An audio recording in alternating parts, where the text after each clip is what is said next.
Okay, let's watch some anime related stuff.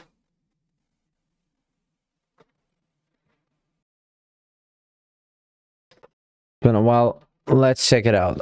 The villain that broke anime. Let's check it out. If you see the thumbnail, you already know who it is. I know who it is. It broke me too. But let's see.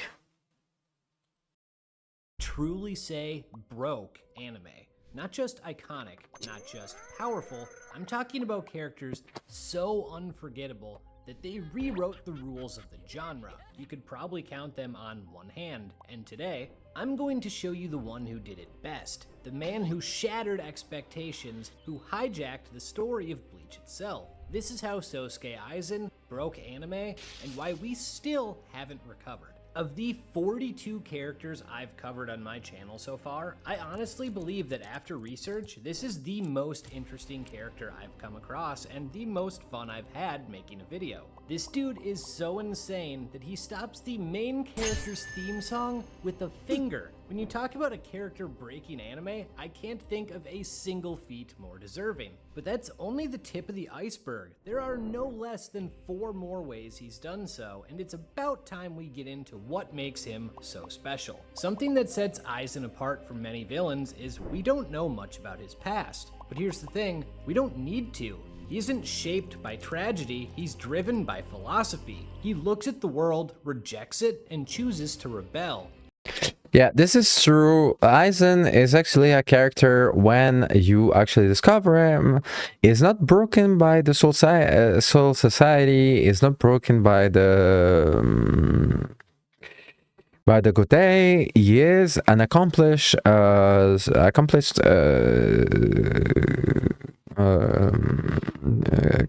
Shinigami captain that does medicine, that is that represents balance, represents this like healthy happiness that you, and healthy and proud accomplishment. And also I'd say, how is it called, this just like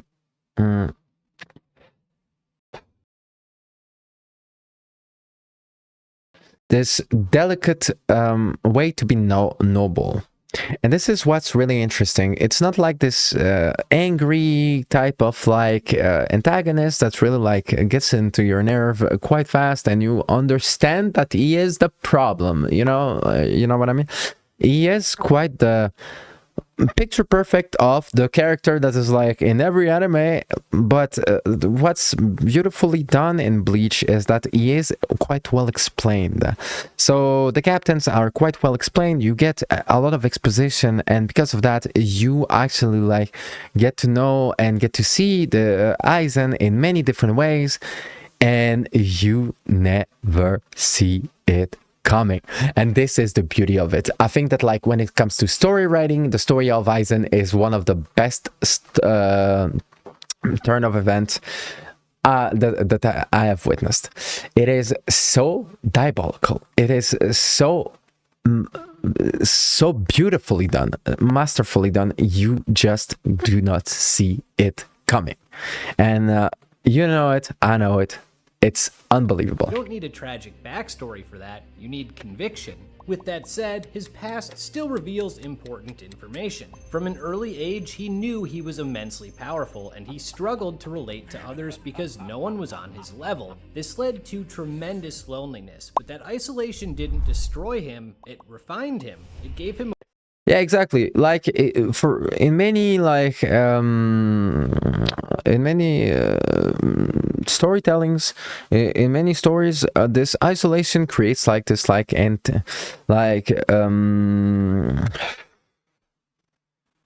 outcast. You know, that like is kind of like edgy. It's kind of like. And in this, it doesn't create an outcast. It creates someone that is still integrated to the society, still integrated to the cast that is a part of. And this is what is so powerful about this story, is that like all these codes that you see are not taken in account, and this creates such a complicated yet colorful portrait of a character, such a complicated and intricate persona. A worldview most couldn't understand. There's another way of looking at it. The world as it wasn't enough for him, so he wanted to reach higher. He wanted to do what no one before him, not even gods, had done: stand atop the heavens. This ideology isn't made up. It's actually rooted in real-life philosophy that comes by way of a man named Friedrich Nietzsche. I probably butchered that.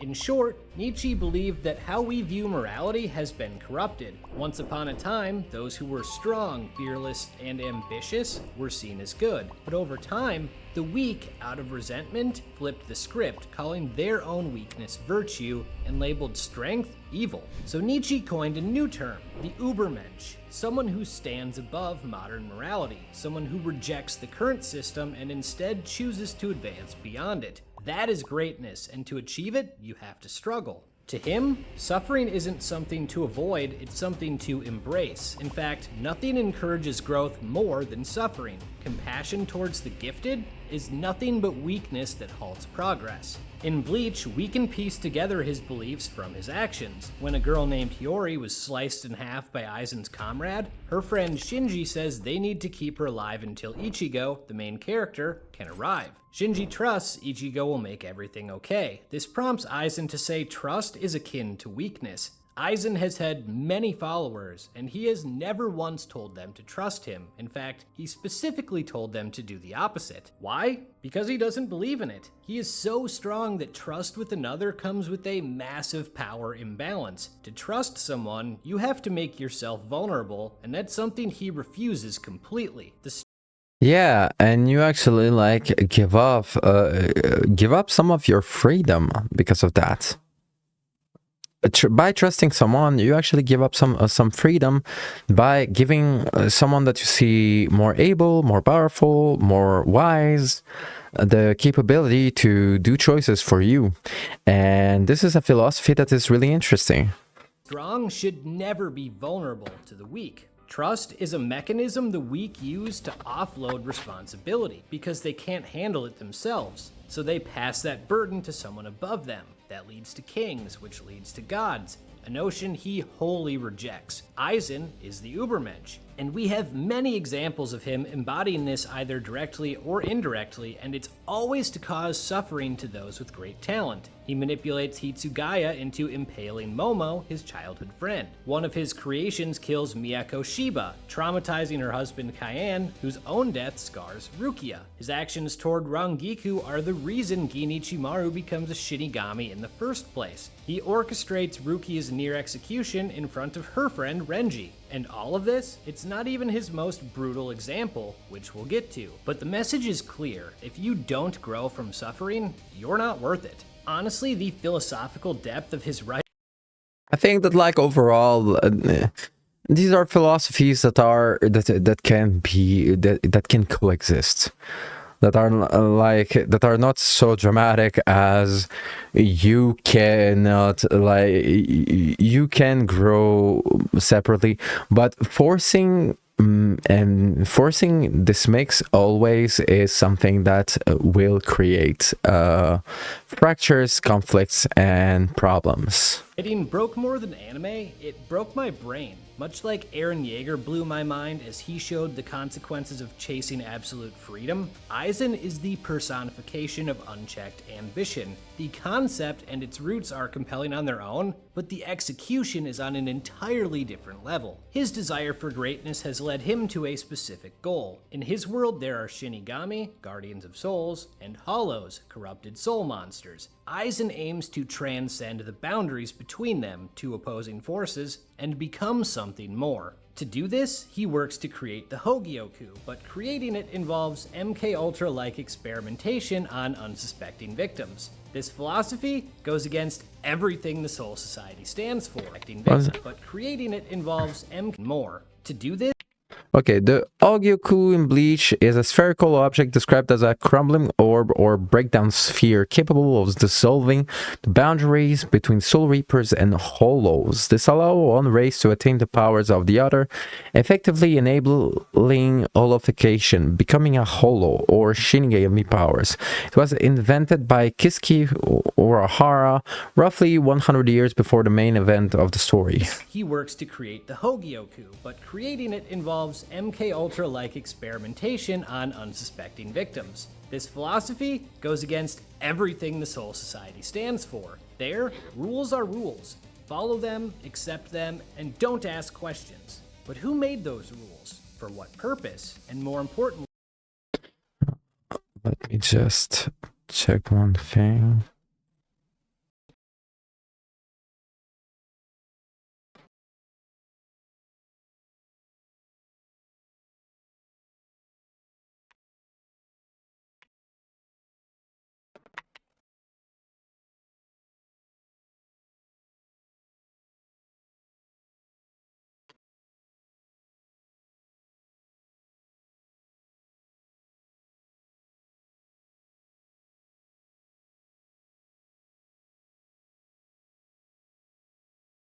if those rules were made by the weak, why should the strong obey? Aizen questions everything and accepts nothing. Naturally, he despises this system, so he hides. He masks his true nature from everyone, plotting from the shadows and exploiting everyone in the process. And the genius of it all? The audience is tricked too. At first, the Soul Society appears cruel. Only one man is questioning things, Aizen. Most captains of the Gotei 13 come off as cold or sadistic, yet he's kind and polite. Like us watching, he's wary of Rukia's execution and asks, does the punishment fit the crime? He confronts Gin, the coldest captain we've seen, out in the open. And then before you know it, he's found crucified. You think there must be a conspiracy. He must have known something we didn't. He did, just not what you thought. And that's when he breaks anime again, delivering us the greatest twist villain in anime history in a way that changed how you can write villains. Not only is Aizen alive, he's been manipulating everyone. I said it with Gin, another video you should watch by the way. The deception here is brilliant. Rukia heading to the land of the living? That was Aizen. The execution he publicly questioned? He was behind it. Why? Because for once in his life, Aizen's progress had stalled. His Hogyoku didn't work. There was someone else working on something similar, a fellow genius, Kisuke Urahara. And so he used Rukia as a pawn to get a hold of it, then ordered her to be killed so he could retrieve it from her corpse. The way he did that was awesome too. He went to the judicial branch of the Soul Society and murdered all of them, then used his Zanpakuto Kyokasuigetsu to impersonate them with its hypnosis ability. From there, he issued rulings that benefited his scheme with no one the wiser. Between Rukia's execution, Ichigo infiltrating the Soul Society, and Gin playing up his own guild per Aizen's orders, Sosuke was able to operate completely unnoticed. Not only was he behind what we were seeing in the Soul Society, he was even responsible for things we hadn't learned about yet, like why Urahara left being a captain. Before the series even began, Aizen realized his captain, Shinji, was wary of him, and he leaned into that, which allowed him to not only use Shinji as part of his experiments, but scapegoat both him and Urahara. But it doesn't end there. Hueco Mundo? Another elaborate scheme. He used Ichigo's love interest, Orihime, as bait, and when fellow Gotei 13 captains followed to face off against the monsters Aizen created, he trapped them there while he dipped out to pursue his actual goals. This didn't come out of nowhere either. When we first see him, he's portrayed in a positive light. Meanwhile, his appearance is literally covered in shadows. The symbolism couldn't be clearer. It's not covered in shadows. He's the ordinary, noble, successful Shinigami that actually is here for a reason, because he wants to be here. And this is the brilliance of Aizen, is that it is a character that has all the rights and has all the motivations to be here, and then you discover that like this man is actually completely a complete monster, and this is something absolutely, well, that changes that changes a lot when it comes to, well, understanding how you perceive someone, because Aizen, like I said earlier, has really this personality of this successful Shinigami that actually is here for a reason, because he wanted, he desired to. He is successful, he is noble, he is able to show what is prestige, and one thing that he do, at least this far, is not covered, is the fact that Aizen was always nice.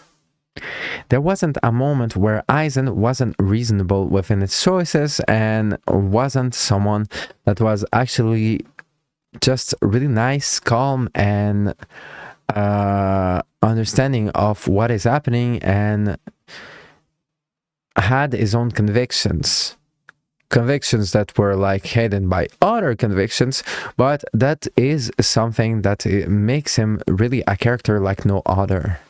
He's the only one questioning orders early on, which is in his nature to do. We just thought it was for different reasons. When he became a captain, Momo became part of his division, and she grew attached to him. Then things get dark. She's the one who discovers his hanging corpse. She's overcome by emotion and lashes out at the assumed culprit, Gin. When Aizen's revealed to be alive, she's so happy she can barely contain herself. His response? Impale her. It's not only the betrayal of someone who believed in him, there's more. He intentionally became a father figure to her and made her reliant on him so he could use and discard her. And yet, if you asked him about it, he'd call what he did mercy. I think that like I will actually disagree with that, where I think that like it's simply have a double persona, a double portrait, a double personality, that in one way within like this public space everything is true, but where when it comes to his own motivations and his own ways, there is a point of view, an opinion, and a different desire for his own personal sake, where I don't think that like he's blatantly lying about the sentiments and the feelings that he has, especially when we talk about like Bleach is based on Shinigamis. Shinigamis are Japanese, and within the Japanese culture, this type of double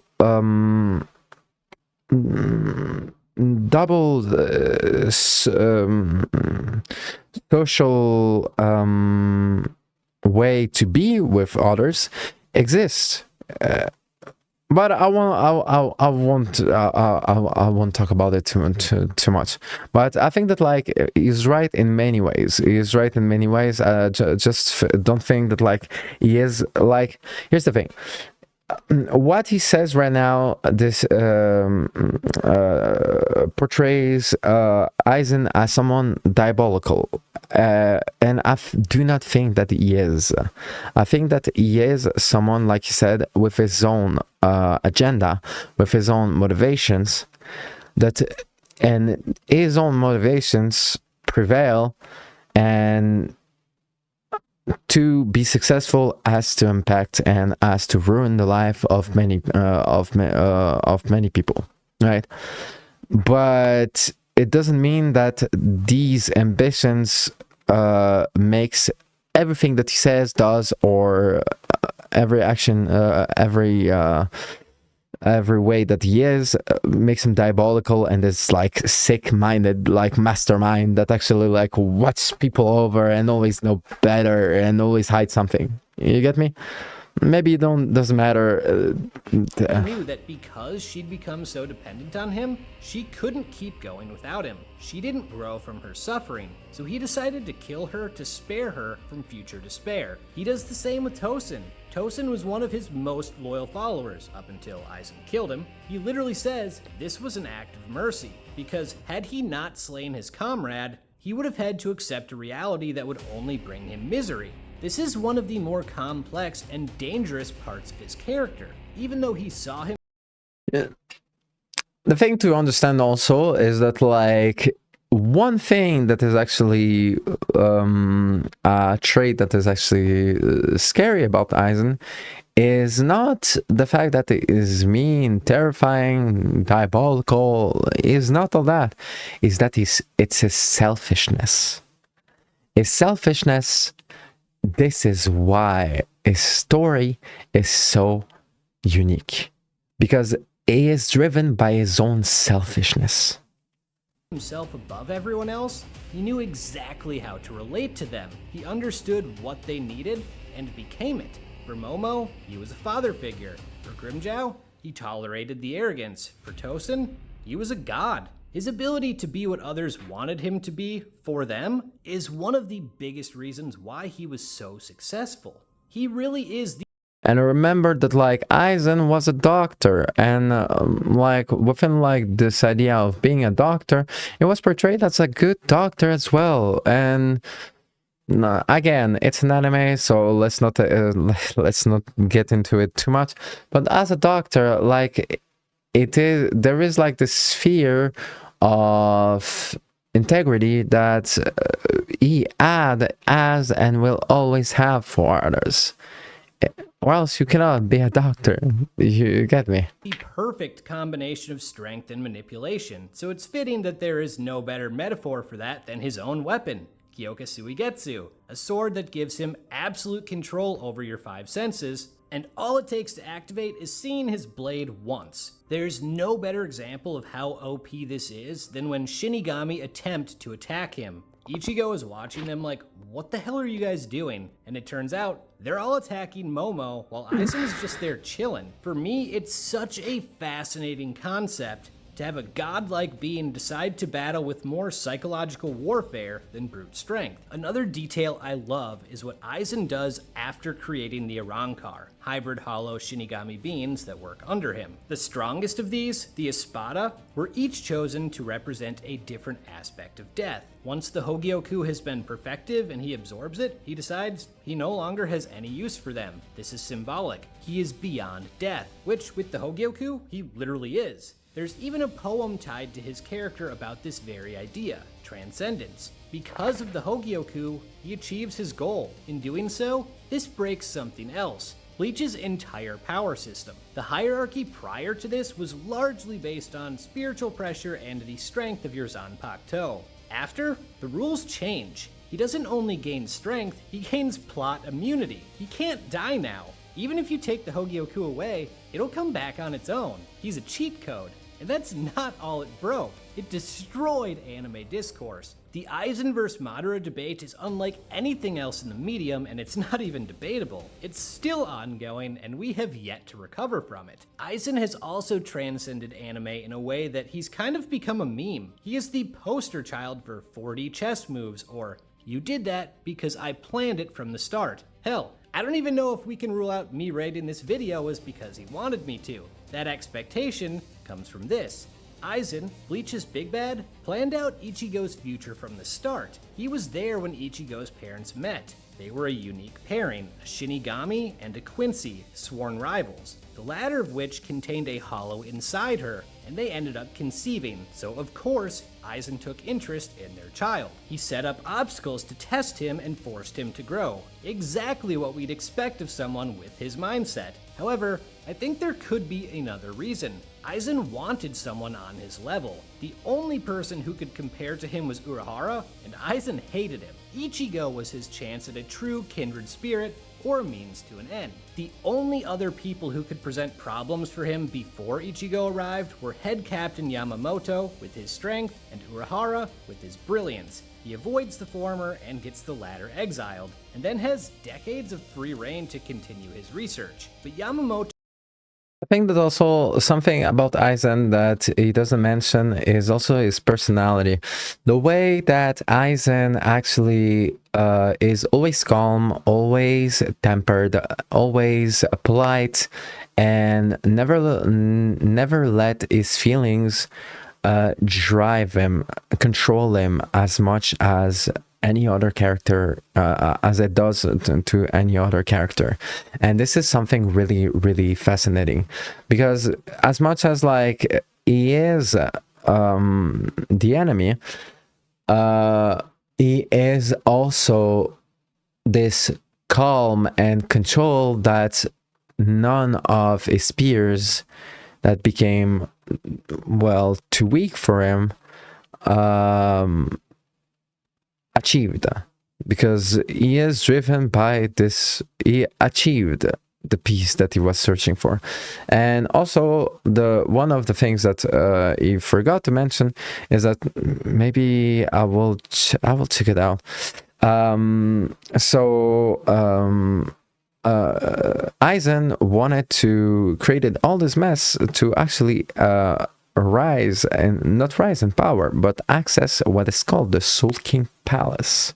The Soul King Palace is revealed to be a place of higher powers, even higher than the Gotei 13, and these and Aizen was trying to get all this power to actually see the Soul King. I will check it out just in case, but like, yeah.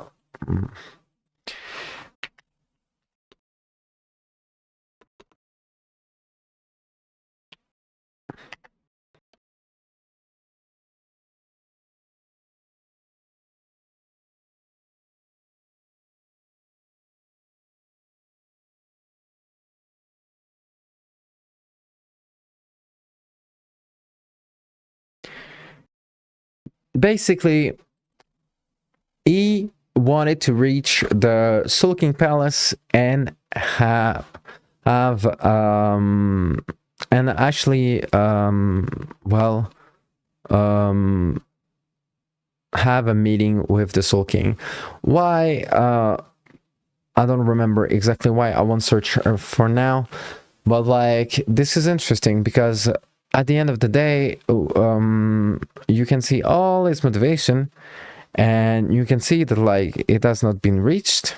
And later on in the anime, you can see that it's the Soul King Palace that actually goes down when the Soul Society gets attacked.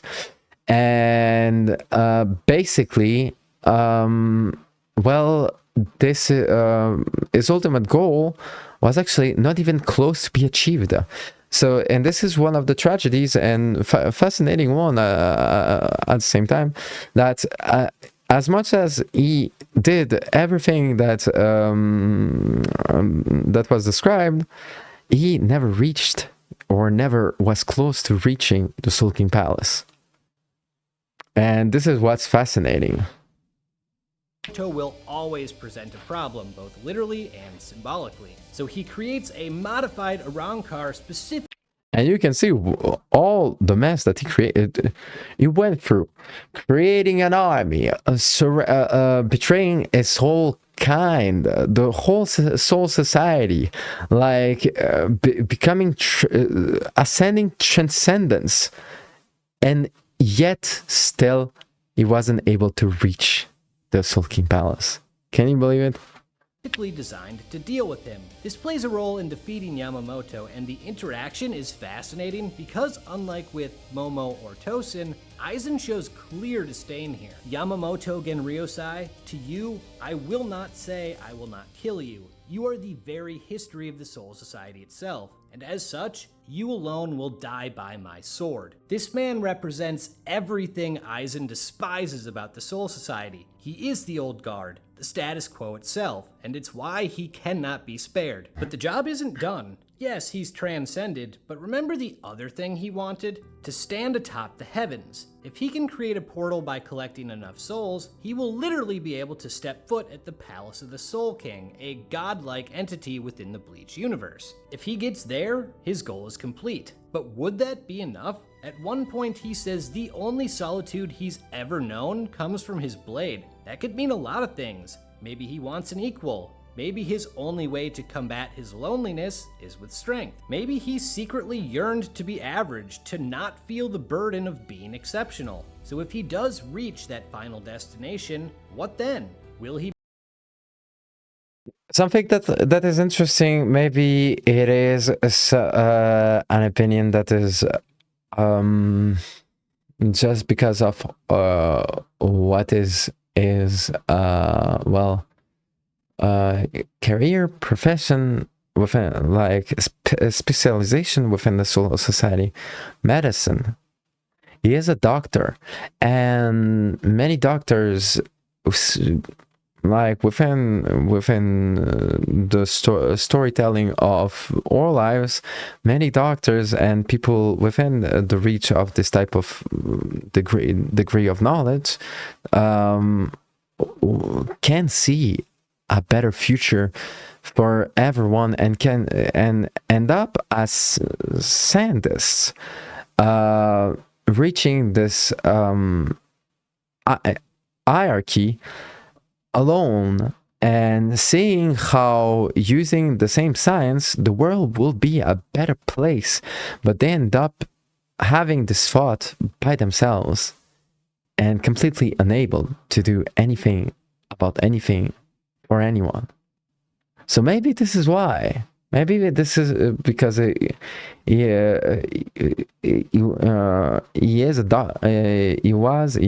doctor, and he saw this status quo, and as a doctor he saw a change that only he can see because of his knowledge of medicine, because of his knowledge of what the perspective that medicine offers to someone when you actually understand it, about the society surrounding you. Because remember that, like, doctors, they see other people differently, because doctors know about health, and they are living all their lives surrounded by people that do not even care about knowing what medicine, knowledge, biology is about. It is a tragedy, but it is interesting. Be satisfied, or will it become a stepping stone to something greater? I don't know. These ambitions are what set him apart from most villains. He's not reacting to the main character, it's the opposite. Ichigo is reacting to him. He's the only one capable of stopping Aizen, so inevitably they clash. But Aizen doesn't hate or resent him. He doesn't see Ichigo as anything other than potential. Honestly, you could say he's not even really fighting Ichigo. He's rejecting the Soul Society and those who partake in keeping the status quo intact while attempting to aim higher himself. This is made clear as he loses. It's the first time we see him show real anger, and where is his anger directed? You'd expect it to be towards Ichigo, the man who defeated him. But no, it's toward Urahara, who sealed him, though that's not the reason why. It's because Urahara, like Aizen, is capable of changing the system, but chooses not to.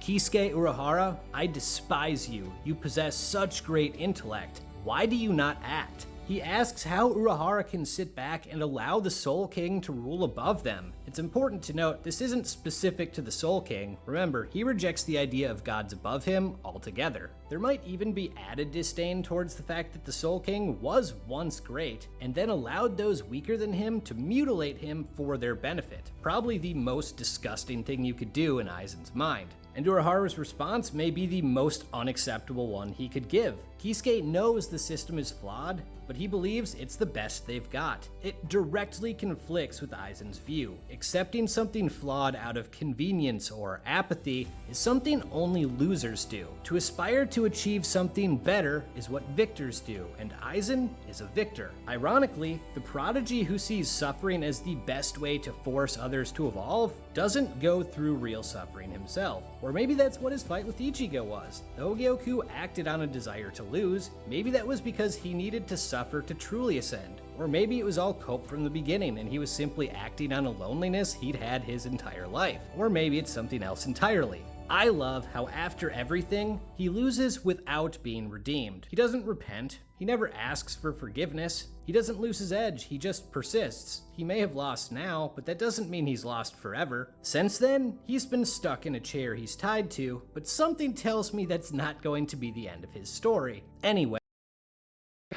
This was a beautiful, beautiful, and interesting analysis of a character, really complicated. And I think that overall, it is, you know, I was talking about like the what made Aizen so unique compared to anyone else is that even after he lost, well, his character never changed. And his motivation, when it comes to his motivation, stay really, well, never got completely revealed. So really, it was really fascinating. Thank you so much. Subscribe to Gallenberger one. Thank you so much for your video. This was absolutely wow. This was a masterclass of character analysis. I really love that. This was really, really, really, really cool. So yeah, subscribe to him, leave him a like,